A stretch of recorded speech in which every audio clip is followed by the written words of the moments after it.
Well, spring has sprung, and that means warmer days and sunny days are in store, and maybe even a few rainy ones. But can we finally put winter behind us? We're going to ask your meteorologist, Jack Gerfen. Okay, so happy spring. Happy spring. We're in spring now. Yes. And yeah, this is a very mild forecast. A lot of rain in our forecast, but as of right now, no snow, which is good. Okay, let's knock on something here about that. Yeah. Let's kind of do a little winter recap. Sure. Overall, our winter for 2020-2021, normal, not normal? I would say that people would think it was cold. There was that stretch in February that was quite cold, and as we pull up the graphics, you can see that we had a pretty decent stretch there where we had temperatures at or below 32 degrees. We're, in fact, 15 days in a row. The closest one was 2017, 2018. That winter had 14 days. The longest stretch, though, where we stayed below 32 degrees was actually 36 in technically the end of 1976 into 1977. Oh, wow. 36 days at or below 32. That would have been miserable. Well, my parents always talk about the winter of 77, how it was like there's a blizzard every day, it seemed like. So kind of, yeah. Not as rough as back Not then, as rough, but yeah. it still wasn't fun. No, it wasn't fun. Anyone. We had a decent amount of snow, too. So snow totals so far, because technically we could still see some snow. The months that we have seen snow were December, January, as well as February. We do include October, November, and then also we include March and maybe? April, still technically because they could still see some snowfall.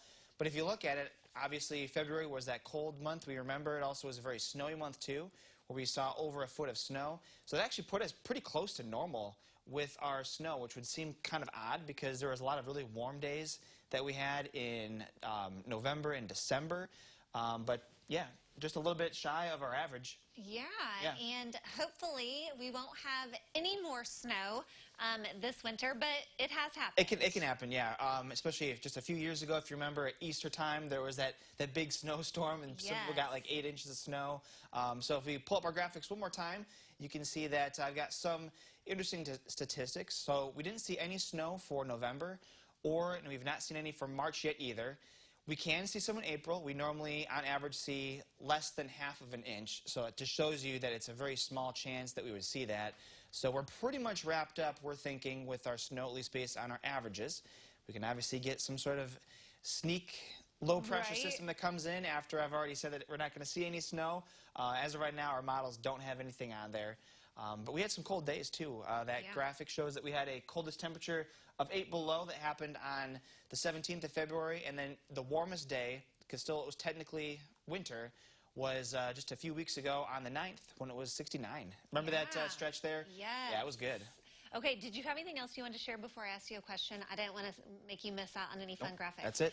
Okay, so this past weekend, Jacob was posting on Twitter about, be careful because of the fire possibilities. Yeah. People were like ripping him up and down one way and another because of the liquid condensation there on the ground.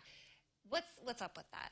Can we clear that up? Was there like a fire threat? Well, it happens when you have this is the time right now to where the vegetation is actually vulnerable to burning easier because, well, yeah, there could be some snow on the ground and as well as some water on the ground, but it's not green yet, and so because it's not green yet, it doesn't have a lot of moisture inside of it, and it makes it easier to burn, and so that's what that was about.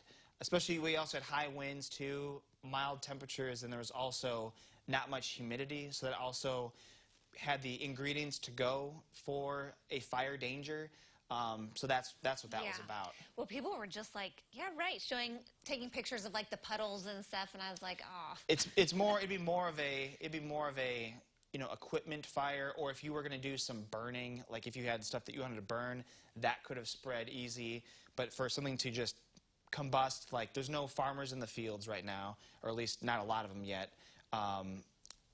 The conditions weren't totally there because of the wet ground, but that's essentially what happens is that you've got the dry vegetation because it's still dormant, and that's the problem. Yeah. How's your bracket looking? I know we're out of time. Busted. Same. But Busted. now don't you feel like now people know what I go through as a meteorologist?